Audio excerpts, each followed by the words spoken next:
Hi, this is a reaction to the third episode of the series Alien Earth. So my feeling about the episode are mixed, with a shift into the negative spectrum. Why? The main issue was how unpleasant it was to listen to. When I turned it on, well, everything seemed to be going fine. And then at the end, this really sharp, ringing, harsh, rude music started playing, and it hit my ears so hard that I just turned off the speakers. I just couldn't listen to it. And if everything else is okay, then this, I apologize, a real failure. I mean, in 5 minutes of an episode are unbearable because of terrible music, then why watch it at all? No matter what message or meaning you intended to convey, no matter how good it is, it should at least be easy to consume. It's like the episode from Season 8 of Game of Thrones, The Battle of Winterfell, where absolutely everything was very, very dark and no one saw anything. Then the second thing. Basically, nothing happened there. It's a filler episode. In the first episode, there is an attack of xenomorphs on a spaceship. In the second episode, they travel around this ship. And in the third episode, there are conversations, flights, conversations, medical experiments. So the tempo has dropped a lot. The episode could have been cut or shortened. Third, why is it only the girl who hears the aliens? I can give answers that, for example, she was damaged in a fight with the aliens, then they repaired her and somehow modernized her at the same time. But still, this is post-factum explanation, and I want a proper explanation in their episode. Fourth, it became clear why children cannot be used for rescue missions. Simply because it is easy to do anything with these children, manipulate them. And then this cyborg Morrow called and said, "Will you be my friend?" Yes, I will. And friends have no secrets from each other. And they do not give out their secrets to anyway, okay? Okay, my cyborg friend. Now tell me please, little friend. And so on. Do you understand me? Fifth, are you seriously going to take Alan from Wendy's brother? And Wendy is the trillionaire's protege? But okay, she's the favorite, but you are going to take Alan from him. Wasn't there a better alternative? Take an artificial Alan, take an animal, take some other sample, because, well, one way or another, this will raise questions later.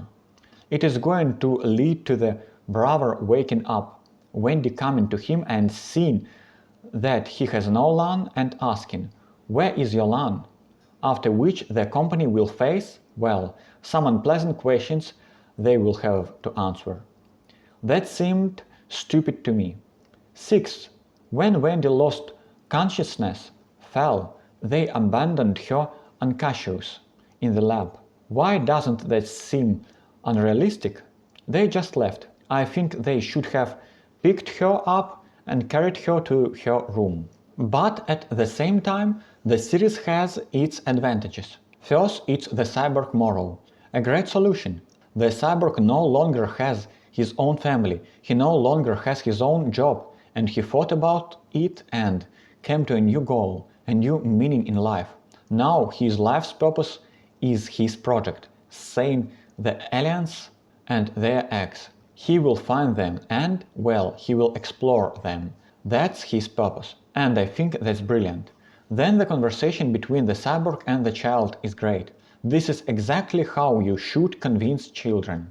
You see, if you tell a child that you need to do this because you need to study to get a job, you may not get through to them that way. But if you say that you are playing, for example, you ask each other riddles, then the child will learn new words simply from foreign language because he is interested in guessing riddles and not because he wants to do something or he doesn't. And that's exactly how the cyborg approached the child, from the perspective of child psychology. And that was also great. Another great moment in the series, which the authors succeed in, is that the adults play like children.